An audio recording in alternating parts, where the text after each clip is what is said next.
আসসালামু আলাইকুম রহমতুল্লাহ।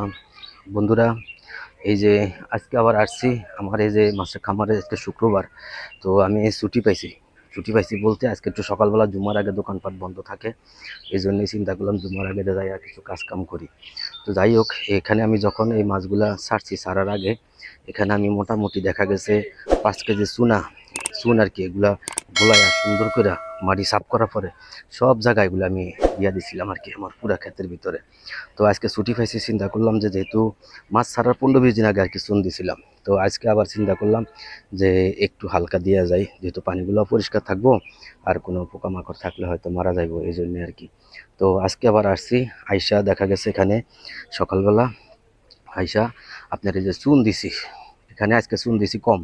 আজকে 5 ডিসিমল জায়গা, তো মোটামুটি আপনার ওই যে আমি আজকে ওই যে আগে দিছি খোলা চুন গোলাইয়া, কিন্তু এবারকার খোলা চুন দিনে এবারকার এই যে বাজারে একটা চুন পাওয়া যায়, সেটা হইলো আপনার এই যে প্যাকেট করা ঝিনুক চুন বলে, এই চুনটা আর কি একটু গোলানো থাকে। যাই হোক, এগুলা সুন্দর করে পানি দিয়ে মিশ্রণ করে সুন্দর করে ওটা খেতে, এই যে দেখেন চারদিক দিয়ে সুন্দর করে এগুলার আমি এই দিয়া দিছি, চুনের পানি দিয়ে দিছি। তো চুনটা দেওয়ার উদ্দেশ্য হইলো তো এই তো পানিটা পরিষ্কার রাখার লাগে আর কি। আজকে দিছি হইলো 5 ডিসিমল জায়গা, তো এখানে আজকে দিছি আপনার হইলো 6 প্যাকেট। 6 প্যাকেটে ধরেন 250 গ্রাম করে হইলো প্রায় 1.5 কেজির মতো হইব আর কি, এরকম গুলানো চুন। যাই হোক, বেশি একটা দিনে হালকা পাতলাই দিছি, দেওয়ার মূল কারণ হইলো যে আমার হইলো যাতে করে একটু, এই যে দেখেন, যাতে করে একটু পরিষ্কার থাকে আর কি পানিটা, এই জন্যে আর কি। তো বন্ধুরা, আসলে আমি এভাবে প্রফেশনাল কোনো মাছ চাষ করি নাই কখনো, ওই শাকসবজি কোনো কিছু করি নাই। আমি চেষ্টা করতে আছি আর কি, দেখা যাক কি হয়। এখানে কিছু ভুলভ্রান্তি আমার হইতে পারে, এখান থেকে আমি অনেক কিছু শিক্ষা নিতে আছি। এই যে আমার অনেক গাছগাছালি ক্ষতি হয়েছে, আমার নিজেরও কিছু ভুল ছিল, লাগানোর সময় আমি ঠিক মতো লাগাইতে পারিনি, এই জন্যে আর কি। তো যাই হোক, এখন এই যে মাছটা চাষ করলাম, এই মাছের ভিতরে আবার দেখা গেছে এই এটার ভিতরে কিছু তাকতির চালাইতে আছি, যেহেতু মাছগুলো আমরা খামো আর কি। এই জন্য ফিট টিট কম দিয়ে এখানে আমি দেখা গেছে নিজের হাতে যে খোল, তারপরে আপনার গুড়, তারপরে আপনার হইল গিয়া এই আটা, এগুলা দিয়ে খাবার বানাই দিই। তো দেখা গেছে ওরা মোটামুটি খায়, একদম খারাপ না, ভালোই খায়। এই যে, তো বন্ধুরা, কি বলবো আর, জানি না আসলে আমি একই ধরনের কি পাগলামি করতেছি আর কি।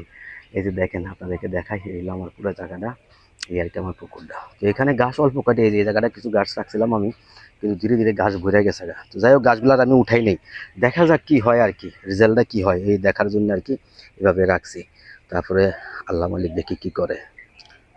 বন্ধুরা, আমি আসলে একেবারে প্রফেশনাল কোনো কৃষক না, তো আর কি আস্তে আস্তে চেষ্টা করতেছি। এবার কাজ যাই কিছু করছি, এখানে কিছু ভুলভ্রান্তি আমার হয়েছে, আমি নিজেও বুঝতে পারতাছি। তো আসলে ভুল হইলে তো ওখান থেকে মানুষ শিক্ষা নেয় আর কি। ভুল আসলে যাক, যদি আমি শিক্ষা হয়েছে আর কি, অনেক কিছু শিখার আছে, শিক্ষা হয়েছে, আমিও শিখতে আছি। আমি আসলে প্রফেশনাল অত কিছু জানি না, আমি আমার মতো চেষ্টা করতে আছি।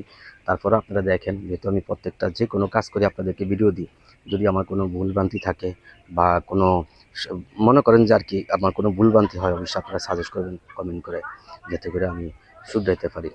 আর বন্ধুরা, কি বলবো, আমি এই যে কাজগুলো করতে আসি, এই যে কৃষিকাজ করি, যাই কিছু করি, এগুলো যদি আপনাদের ভালো লাগে অবশ্যই আপনারা আমাকে লাইক করে, কমেন্ট করে, সাবস্ক্রাইব করে উৎসাহিত করবেন।